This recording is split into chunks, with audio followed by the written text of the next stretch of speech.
So let me get this straight. You just tried to cheat on me for the past 2 days that I haven't seen you, and now you just expect me to help you fix a relationship that you destroyed way before I even met you? No, no, no. I do want to help. It's just that the next flight home leaves in about 2 hours, and I just don't know how I would do that, being I'm gonna be on that plane. You want to meet in person? Have you considered that's a stupid fucking idea? Hell no, I don't want to be your girlfriend, bitch. You just cut up my face. You want me to choose between the three of you of who I want to be with? Oh, okay, no problem. I actually don't want to be with none of you. I find all of you quite annoying. You know, the point of the spicy calls is that I don't have to see your grotesque face in person. You do realize that, right? Why would I break curfew just so I could talk to you physically? That's my scholarship. Are you crazy? You want me to let you in so that you can confront the child you abused over basketball? I know it's like 2002, but I'm pretty sure we still have cell phones in this bitch, right? Okay, no problem. But I gotta make a phone call real quick, so if you could just wait out here for a sec. Hey kids, it's your college bestie, and if you couldn't tell by the intro video, I'm not the biggest fan of black people. Kidding, partially.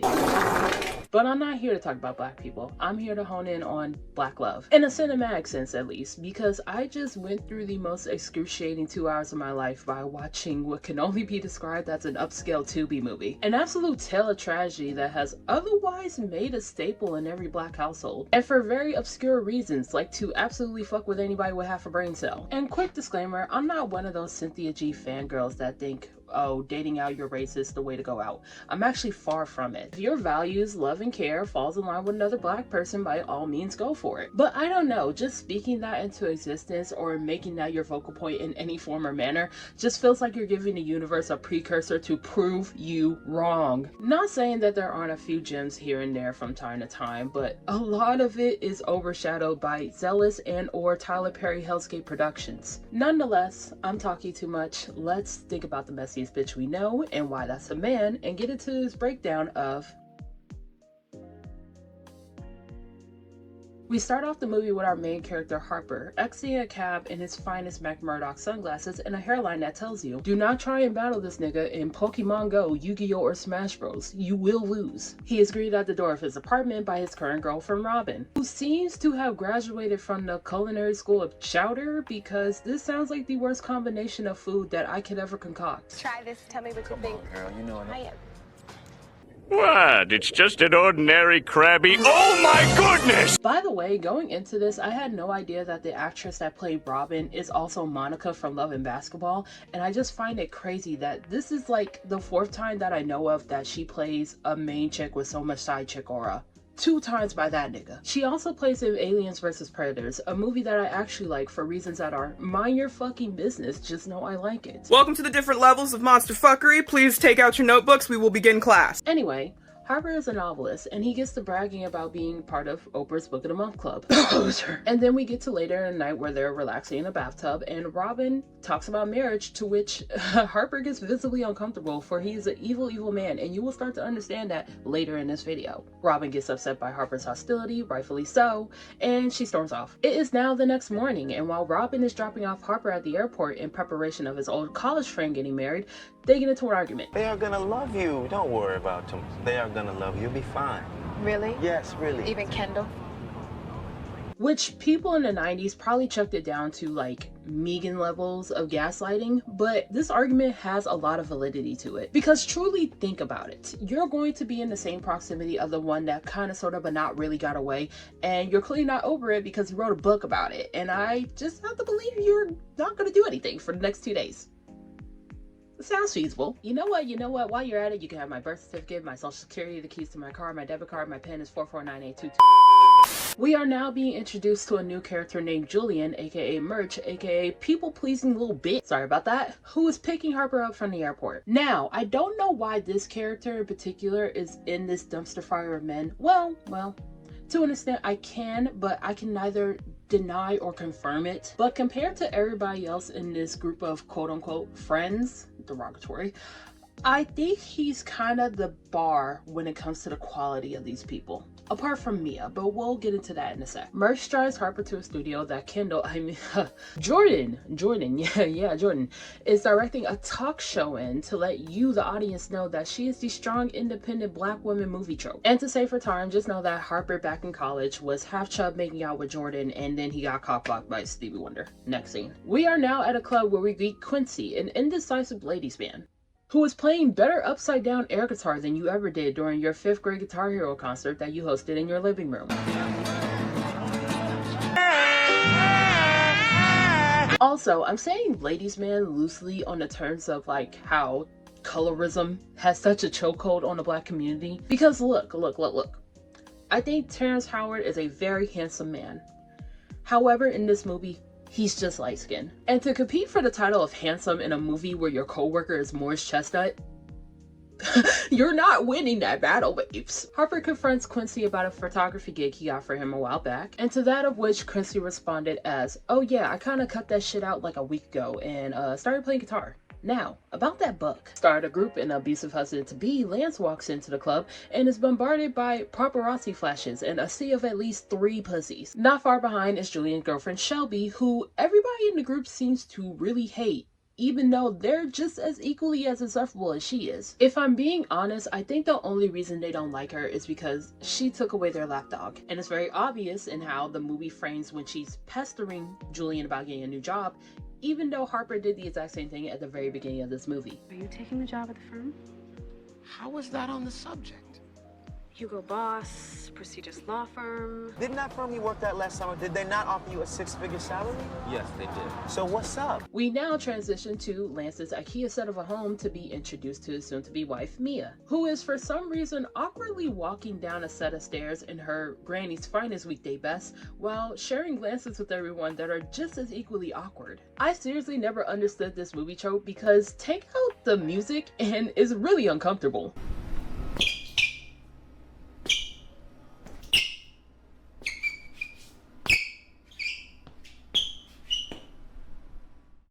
Also, if it feels like I'm leaving stuff out, it's because I am. A lot of the stuff they talk about is very unimportant to the plot. Just a whole lot of who gives a fuck, you know? Plus, I need to prioritize my shit talking for things that actually matter in this movie, or else we'll be here for a 12-hour shift. This is a YouTube video, not a podcast. Just know that everybody knows about the book, but Lance nor Mia have actually read it. A few minutes later, Harper drops off and flirts with the girl he told you not to worry about. See how I said he's an evil person? And we then see the boys sitting around a table playing cards while talking like they're starring in the next episode of Fresh and Fit. Messy bitch of the hour, Quincy confronts Lance with the idea that his soon-to-be wife might have been with other men. And you could say he handled that question like a true alpha male.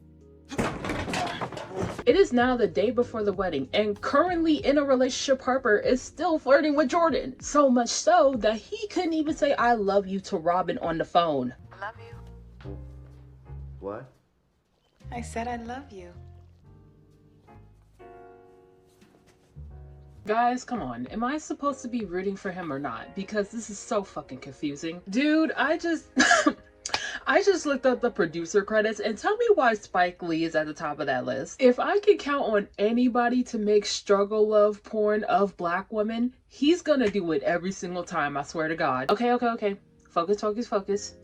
We now cut to Jordan finding out that Casey, another character in Harper's book, is actually reflected of their friend Mia. And this is supposed to be one of those when time stops and hell freezes over moments, because Casey slept with Harper's character Jackson, and we now find out why he's trying so hard to prevent Lance from reading that book. But in my most honest, humblest opinion, I don't even know if that's a correct sentence, I might need to go back to elementary school, this should have been Mia's saving grace, because it is now revealed to the audience that Lance is a serial cheater and coerced Mia into a relationship even though she had zero interest in him in the first place. Once he cheated on Mia for about the upteenth time, he started praying to God more, which I can't even really get mad at, considering that these are probably the actual actions of a true NFL player. Seriously, I think getting married to a professional athlete sounds just as appealing as maybe becoming a military wife. Moving on, Jordan asks me about what happened between them. And while that's happening, a cartoonishly misogynistic Quincy calls out a casting judgment Harper for making him feel bad for not having an actual job by telling him, "Yes, we both ain't shit." Because again, He's still cheating on his girlfriend. I don't know how you forget that. At the wedding rehearsal, Black Bourgeoisie Shelby is being told off by Julian for nagging him about the exact same things everybody else nags him about. And just for a quick clarification, I am not a Shelby defender, okay? She's very manipulative and clearly looks down upon Julian. But all I'm saying is so does everybody else. Harper has upgraded from emotional cheating to now physically cheating as he kisses Jordan and promises to sleep with her after the bachelor party that night. This conversation is taking place in a church, by the way. Did I mention that? I also love how Jordan knows this information about Mia, but she's not upset with her best friend for sleeping with her love interest. It almost feels like she's self-aware enough to know that maybe morally terrible people shouldn't be barking standards at anybody. After rehearsals, at dinner, Lance participates in a foreshadowing trend by locking himself and Harper in a bathroom together.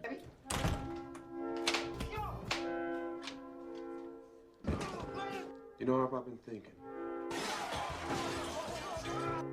Listening to Mia just now. But Harper eventually gets saved at the last minute by someone's perverted uncle. And we are now at the bachelor party where we're about to solidify that the messiest bitch you know is a man, because in short rendition, Harper steals the book he wrote from Sullivan. As Harper gets danced on by some strippers, the book falls out of his jacket. Lance sees the book, steals it back, and continue to read on as Julian is getting a "I think she likes me" lap dance from a stripper named Candy. Lance finished the book and in true NFL fashion started brutally attacking and almost killing Harper. Mia, again, I'm begging you, save yourself. But Quincy talked Lance out of it and Lance stormed off, calling off the wedding. Jordan hears the door ring and answers in her finest pick-me-sha fit, only to be faced by an angry Harper who gets mad at her for telling anybody about the book in the first place, even though he was the one that got it published. Like, he was just bragging about being part of Oprah's Book of the Month Club.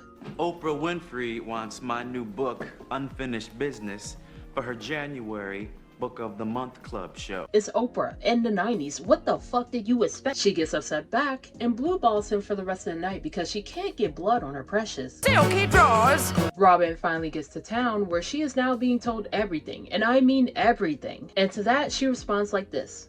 I may not be perfect, but I'm strong. Apparently not strong enough because she decides to help him anyway. So now Lanthan, I know I'm not a 90s baby, but this doesn't feel like you. Please tell me that you playing this one girl is not your entire 90s career. I'm begging you. We are now at the church where it turns out that the stripper did actually like Julian, and Julian decides to break up with Shelby. Lance shows up in the clothes from the night before. I also love how his clothes are torn up even though he was the one being seen tossing Harper around, and he tries to charge it to his own wedding to call it off. But Harper tells Sullivan to pray with him and they go into another room. He tells Lance not to curse in the church even though he was planning to fuck another girl in that same exact room. And by the power of Christ, the wedding is called back on, I guess. At the ceremony, Lance cannot stop fantasizing about Harper and Mia getting it on, which I can understand to an extent, like it's on your mind, right? But I don't know, the visual, kind of crazy. Also, might be the awakening of a cuck fetish. The ceremony finishes. At the reception, Jordan dances with Harper and basically says, hey, maybe you shouldn't cheat on your girlfriend. She seems pretty nice. And I shit you not, in the most manipulative way possible, he proposes to Robin at a wedding that's not about him and a sea of people that she doesn't know. And I guess to keep the peace, Robin just says yes. The end. Also, these two slept together. The end. And there you have it, folks. The review and breakdown of The Best Man. This was such a frustrating watch that it's blowing my mind that so many people foam at the mouth about this movie. The entirety of this movie just felt like I was watching the Legion of Doom do its thing, like it's fucking Take Your Kid to Work Day. Everybody apart from Mia, Candace, Robin, Julian, and a little bit of Quincy were completely irredeemable, but somehow they all got what they wanted in the end. And the one good thing I will say about this movie is that realistically, it's not far off from someone's actual life. Seriously, is this not something you would hear on a Reddit post? My husband got way too wasted and accidentally said he wished I was my cousin mid-thrust. Plus, if you grew up in any type of suburban setting, everybody knows that there's that close-knit group of messy, judgmental-ass parents that has so much to say about everybody else while trying to hide their own skeletons behind clear glass closet doors. But to that, well, what can you do other than make a sequel where Mia dies of cancer? And this now concludes the video. I was a little hesitant to talk about this movie, mostly because I've already seen other people's review on it, and I didn't think I could really stand out making this, but I went ahead with it just to give myself a little more practice for when I make reviews and breakdowns in the near future. And I do want you guys to let me know what you thought of the movie growing up, or really what you thought of this breakdown. Did you enjoy yourself? Were you just as upset and frustrated as I was while watching this? Let me know in the comments. Other than that, I'll see you in the next video. Bye.